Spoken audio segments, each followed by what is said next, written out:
ناظرین، عرب کی ریتلی سرزمین پر ایک ایسا نام آج بھی زندہ ہے جو سخاوت، غیرت اور انسان دوستی کی علامت بن چکا ہے۔ وہ نام ہے حاتم طائی کا۔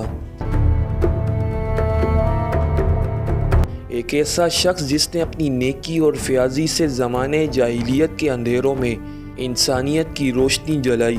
اس کے قصے محض افسانے نہیں بلکہ ایک ایسی حقیقت ہے جو بتاتی ہے کہ ایمان سے پہلے بھی کردار کی بلندی کیسی ہوتی ہے۔ آج ہم آپ کو لے کر چلتے ہیں اس دور میں جہاں حاتم کی سخاوت، اس کے ایمان افروز واقعات اور اس کے خاندان کے ایمان کی روشنی سے جڑنے کا سفر تاریخ کے سنہرے اوراق میں رقم ہے۔ حاتم طائی کی طلسماتی اور مافوق الفطرت داستان عرب و عجم میں اسلام کی آمد سے پہلے سے ہی مشہور تھی۔ حاتم کوئی افسانوی کہانی کا کردار نہیں بلکہ حقیقی تاریخی شخصیت ہے جو 6 صدی عیسوی میں یمن کے تیگ قبیلے کا بادشاہ تھا۔ حاتم کا پورا نام حاتم بن عبداللہ بن سعد بن اخزم الطائی تھا۔ ناظرین، یہ سمجھا جاتا ہے کہ حاتم کی ماں نہایت ہی دولت مند اور سخی خاتون تھی کہ اس کی وفات کے بعد حاتم کے بھائیوں نے اس کا مال روک لیا اور حاتم پر بے شمار ظلم ڈھائے۔ اسے کئی دنوں تک بھوکا رکھا۔ حاتم کو سخاوت وراثت میں ملی تھی۔ جوان ہو کر وہ نہایت ہی سخی شخص ثابت ہوا۔ ناظرین، کہا جاتا ہے کہ حاتم نے سخاوت میں اس قدر مبالغہ کیا کہ جب وہ اپنے دادا کے پاس رہتا تھا اور کافی چھوٹی سی عمر تھی، اس وقت وہ اپنا کھانا لے کر باہر نکل جاتا۔ اگر کوئی مل جاتا تو ساتھ مل کر کھا لیتا ورنہ کھانا پھینک دیتا۔ حاتم پورے عرب میں مشہور ہوا تھا اور اس کی سخاوت کے چرچے عام تھے۔ کچھ لوگوں نے حاتم کی سخاوت کے بہت سے قصے گھڑ لیے، لیکن اس کے باوجود حاتم کی سچی حکایات اس کی سخی شخصیت کی دلیل ہیں۔ عرب میں جبل سمرہ کی چوٹی پر ایک مقام تھا جہاں حاتم رات کے وقت آگ جلایا کرتا تھا تاکہ علاقے سے گزرنے والوں کو راستے کی رہنمائی حاصل ہو سکے۔ اس مقام کو آج حاتم طائی کا آتش دان کہتے ہیں۔ یہ علاقہ آج بھی آثار قدیمہ کی حیثیت رکھتا ہے۔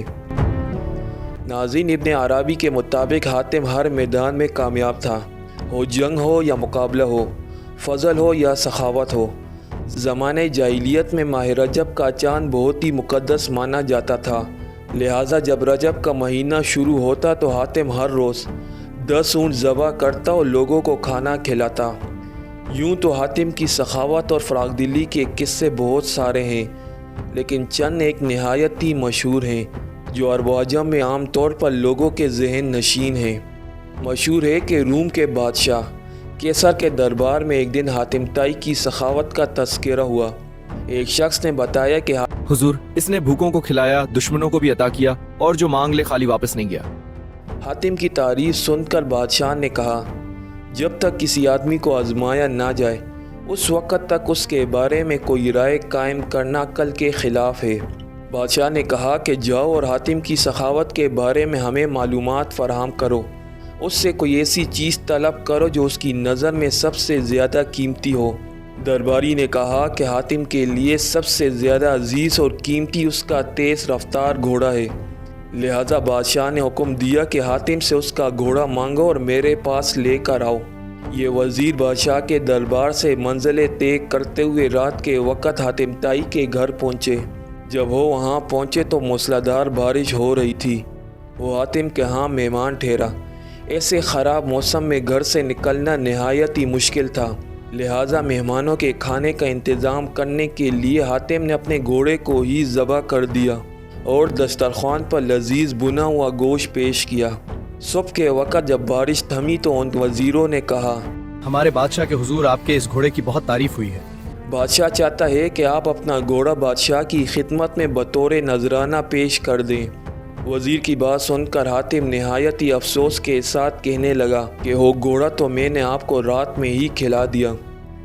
وزیر نے کہا کہ ہمارے بادشاہ کو آپ کے گھوڑے کی شہرت کا علم ہے اور وہ اسے اپنے استبل میں دیکھنا چاہتا ہے۔ اب یہ بات اگر بادشاہ سنے گا تو وہ آپ کی سخاوت کا بھی قائل ہو جائے گا۔ ناظرین، سن 578 عیسوی میں حاتم کی وفات ہوئی۔ حاتم کی وفات کے بعد اس کا بیٹا عدی بن حاتم قبیلے کا حاکم بنا۔ وہ 9 ہجری میں مسلمان ہوئے۔ ان کے اسلام لانے کا واقعہ بہت ہی مشہور ہے۔ وہ اپنی قوم کے سردار تھے۔ قوم پیداوار اور مال غنیمت کا چوتھا حصہ ان کی نظر کیا کرتی تھی۔ انہیں مسلمانوں سے سخت دشمنی تھی۔